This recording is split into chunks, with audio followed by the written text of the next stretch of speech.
आज दिनांक 20 अगस्त सन 2020 को मैं S public convent school Jangipur Ghazipur के ऑनलाइन क्लास में कक्षा 10 के सभी विद्यार्थियों का स्वागत करता हूं।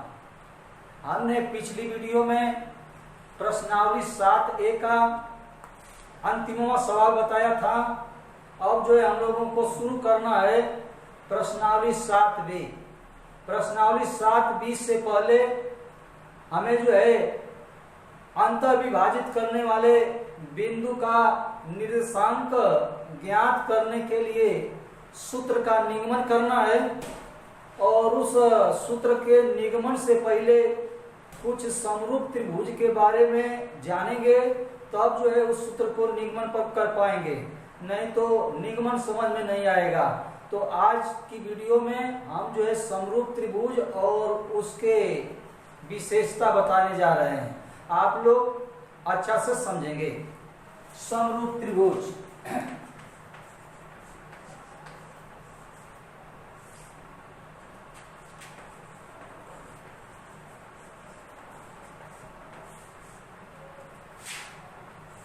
एक त्रिभुज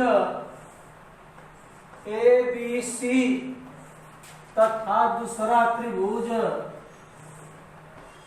PQR है। यदि कोण A कोण P के बराबर हो, कोण B कोण Q के बराबर हो, कोण C कोण R के बराबर हो, तो दोनों त्रिभुज समरूप होंगे। इसको जो है कोण कोण कोण समरूपता कहते हैं। 3 बार कोण कहेंगे। तो समरूप त्रिभुज यदि एक त्रिभुज के तीनों कोण क्रमशः दूसरे त्रिभुज के तीनों संगत कोणों के बराबर हो, तो दोनों त्रिभुज समरूप होते हैं।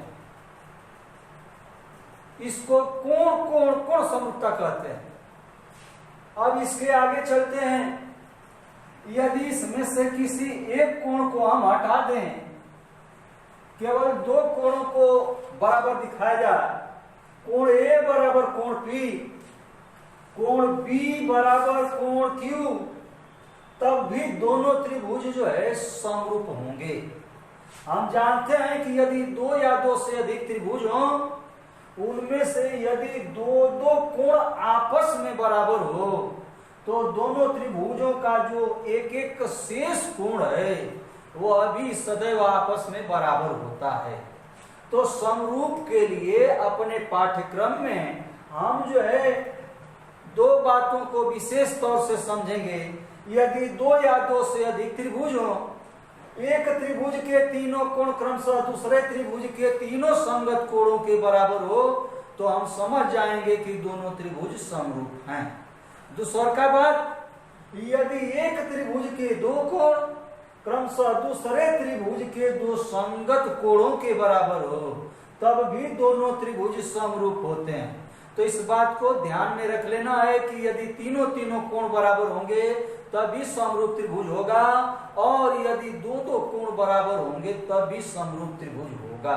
तो कभी कभी जो है तीनों कोणों को दर्शाया जाता है, तीनों की आवश्यकता पड़ती है। कभी कभी जो है केवल 2 कोणों से ही काम चल जाता है। यदि 2 त्रिभुज हैं और 2 कोण हमें मालूम है, तो कह देंगे कि दोनों त्रिभुज समरूप है। इसको जो है कहते हैं कोण कोण समरूपता का उपप्रमेय। यदि तीनों कोणों को बताएंगे तो कहेंगे कोण कोण कोण कोण समरूपता, 3 बार कोण बताएंगे। यदि 2 बार कोण 2 कोण है तो कहेंगे कोण कोण समरूपता का उपप्रमेय। तो इस प्रकार हम जो है समरूप त्रिभुज के बारे में पढ़े हैं। अब इसके आगे चल रहे हैं समरूप त्रिभुज की भुजाओं में अनुपात बनाना। इसको बहुत सावधानी से समझना है, नहीं तो अगली प्रश्नावली जो है समझ में नहीं आएगी।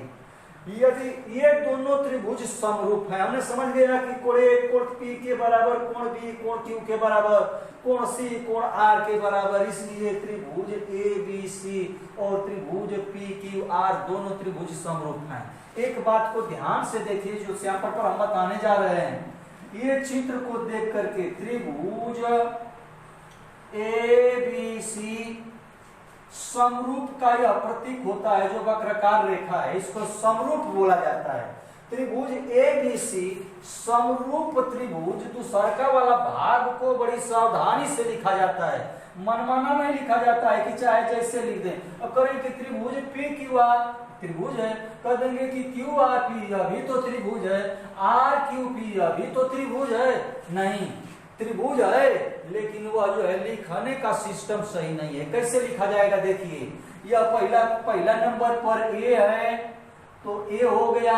अब A के बराबर दूसरा वाला त्रिभुज में देखेंगे कि कौन कोण है, तो A की बराबर कोण P है, तो यहाँ पर पहला स्थान पर P होगा। दूसरा पर हमारा B है तो B देखेंगे, आप B के बराबर दूसरा वाला त्रिभुज में कोण देखेंगे कि कौन कोण है, तो B के बराबर कोण Q है, तो B दूसरा स्थान पर है इसलिए Q भी दूसरा स्थान पर होगा। अब बच गया C, तीसरा नंबर पर C, तो C हो गया। और C के बराबर दूसरा वाला में देखेंगे कि कौन कोण है, तो C की बराबर R है, चूंकि तीसरा पर C है तो यहाँ भी तीसरा पर R होगा। इस सिस्टम में लिखा जाता है। यदि इसको हम लिख दें त्रिभुज ABC और समरूप त्रिभुज, इसके क्रम को हम बदल दें, यदि QPR लिख दें तो यह सिस्टम गलत हो गया, यह सत्य है। तो यह बहुत सावधानी पूर्वक समझना है, बहुत बारीकी बात है। इसको समरूप कैसे लिखा जाता है, 90% लड़के जो है समरूप तो समझ लेते हैं कि तीनों कोण बराबर है इसलिए समरूप है, मनमाना जो है नामकरण कर देते हैं, जो गलती हो जाता है। तो इस प्रकार से पहला चाहे जैसे लिख दें, दूसरा को मिला मिला करके लिखा जाता है। तो आज केवल हम आप लोगों को समरूप त्रिभुज के बारे में बारीकी से बारीकी बात को बता रहे हैं, उसको ध्यान से समझिए। ABC है, यदि इसके क्रम को हम बदल दे रहे हैं CBA, तो जब यहाँ हमने क्रम को बदला तो दूसरा वाला में भी क्रम को बदल देंगे, उसी क्रम में बदल देंगे, तो यह RQP, तब यह सही हो जाएगा, उसमें कोई गलती नहीं होगा। यानी कुल मिलाकर के पहला कोण पहला के बराबर, दूसरा कोण दूसरा के बराबर, तीसरा कोण तीसरा के बराबर होना चाहिए। सीरियलिटी से कोई मतलब नहीं है कि कौन पहला पर है, कौन दूसरा पर है, कौन तीसरा पर है। इतनी बात शायद सब लोग समझ गए होंगे। अब आगे हम बताने जा रहे हैं समरूप त्रिभुज की भुजाओं में अनुपात बनाना। इसको कहते हैं कि समरूप त्रिभुज की संगत भुजाएं समानुपातिक होती। तो देखिए कैसे समरूप त्रिभुज की भुजाओं में अनुपात बनाते हैं। यही अनुपात जब सूत्र का निगमन करेंगे, अंतर विभाजन वाला सूत्र, तो उसमें इसका प्रयोग होगा।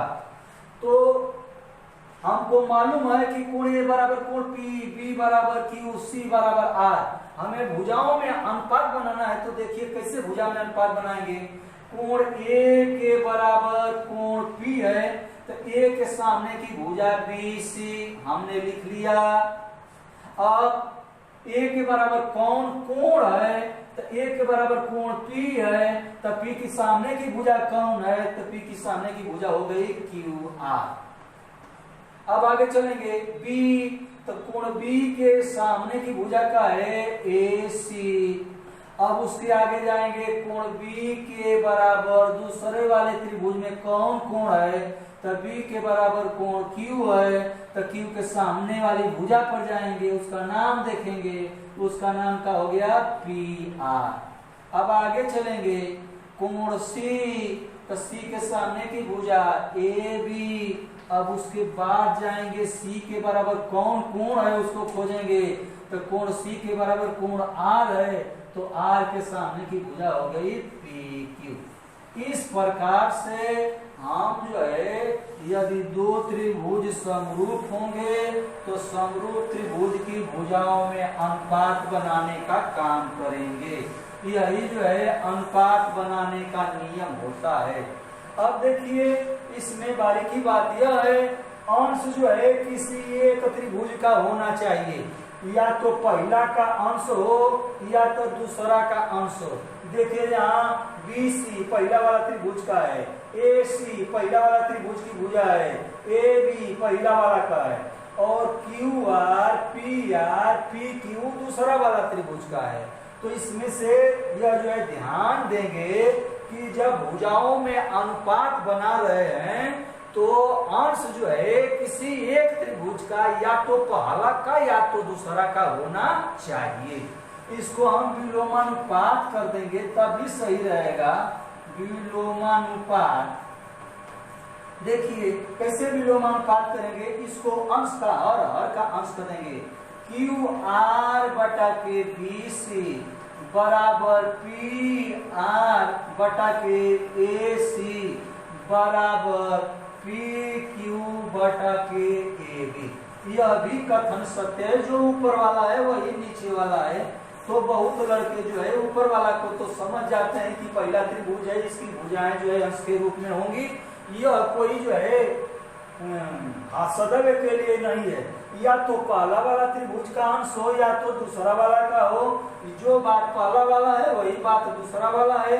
पहला वाला में जो है अंश पहले त्रिभुज का है और हर जो है दूसरे त्रिभुज का है।